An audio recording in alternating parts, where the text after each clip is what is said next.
ఏపీలోని కూటమి ప్రభుత్వం నిర్లక్ష్యం వల్ల గిరిజన విద్యార్థుల ప్రాణాలు పోతున్నాయని వైఎస్ఆర్సీపీ ప్రతినిధుల బృందం జాతీయ ఎస్టీ కమిషన్ ఎదుట ఆందోళన వ్యక్తం చేసింది.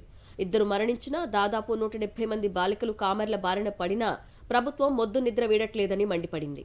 బాధిత కుటుంబాలకు 25 లక్షల చొప్పున పరిహారం ఇప్పించడంతో పాటు ప్రభుత్వంపై చర్యలు తీసుకోవాలని వైఎస్ఆర్సీపీ నేతలు జాతీయ ఎస్టీ కమిషన్కు ఫిర్యాదు చేశారు.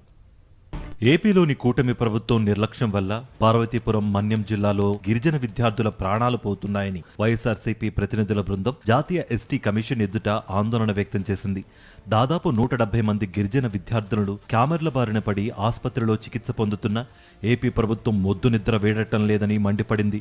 గిరిజన బిడ్డల మరణాలను అరికట్టాలని, ఇకపై ఏ ఒక్క విద్యార్థిని కామెర్ల బారిన పడకుండా చర్యలు తీసుకోవాలని ప్రభుత్వానికి ఆదేశాలు జారీ చేయాలని కోరింది. వైఎస్ఆర్సీపీ ప్రతినిధుల బృందం ఫిర్యాదుతో స్పందించిన జాతీయ ఎస్టీ కమిషన్ చైర్మన్ త్వరలో ఓ బృందాన్ని పంపి గిరిజన బిడ్డలకు న్యాయం చేస్తానని హామీ ఇచ్చారు. గవర్నమెంట్ నెగ్లిజెన్స్ అయ్యింది, అడ్మినిస్ట్రేటివ్ ఫెయిల్యూర్ అయ్యింది కాబట్టి మేము ఢిల్లీ వరకు రావాల్సి వచ్చింది. ఢిల్లీ వరకు వచ్చి కమిషన్ ని కలవాల్సి వచ్చింది. ఆ విషయం కూడా మినిమం నాలెడ్జ్ కూడా తెలియకుండా ఏం పడితే అది మాట్లాడడం అన్నది నిజంగా మేమందరూ దాన్ని ఖండిస్తున్నాం.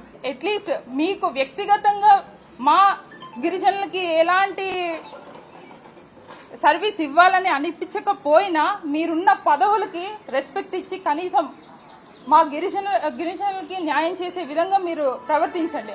ఒకే విద్యా సంస్థకు చెందిన 170 మంది విద్యార్థులు హెపటైటిస్ ఏ బారిన పడి చికిత్స పొందుతుంటే కూటమి ప్రభుత్వానికి చలనం లేదని వైఎస్ఆర్సీపీ నేతలు ఆగ్రహం వ్యక్తం చేశారు.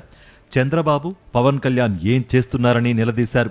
వ్యక్తిగత శుభ్రత లేకపోవడం వల్లే ఇలా జరిగిందని మంత్రుడే స్వయంగా చెప్పడం అత్యంత బాధాకరమని ఆవేదన వ్యక్తం చేశారు. ఇవి ముమ్మాటికి ప్రభుత్వ హత్యలేనని ఆరోపించారు. కేవలం మట్టి ఖర్చుల కింద 50,000 ఇచ్చి చేతులు దులుపుకుంటున్న దుర్మార్గ ప్రభుత్వమని ఆగ్రహం వ్యక్తం చేశారు. కూటమి ప్రభుత్వం మొద్దు నిద్ర వీడి మృతి చెందిన బిడ్డల కుటుంబాలకు 25 లక్షల రూపాయల చొప్పున నష్టపరిహారం ఇవ్వాలని డిమాండ్ చేశారు. ఏదైతే తురకపాలెం ఉందో, గుంటూరు జిల్లాలో ఉన్నటువంటి తురకపాలెంలో ఒక ఇష్యూ జరిగి 27 మంది చనిపోతే ప్రభుత్వం 5 లక్షల రూపాయల ఎక్స్గ్రేషియా ఇచ్చింది. ఈ రోజు ప్రభుత్వ నిర్లక్ష్యం వల్ల మా గిరిజన పిల్లలు 2 చనిపోతే, క్లియర్ కట్ గా ప్రభుత్వ నిర్లక్ష్యం వల్ల 2 విద్యార్థులు చనిపోతే ప్రతిపక్ష పార్టీ 5 లక్షలు ఇచ్చింది కానీ మీ ప్రభుత్వం 5 లక్షల ఎక్స్గ్రేషియా ఇస్తామని కూడా ప్రకటించలేదు అనంటే మీ ప్రభుత్వం అసమర్థ ప్రభుత్వం. బాధితులకు మాజీ సీఎం వైఎస్ జగన్ నేతృత్వంలో వైఎస్ఆర్సీపీ అండగా ఉంటుందని, బాధిత కుటుంబాలకు 5 లక్షల రూపాయల చొప్పున పార్టీ తరపున పరిహారం ప్రకటించినట్లు వైఎస్ఆర్సీపీ నేతలు స్పష్టం చేశారు.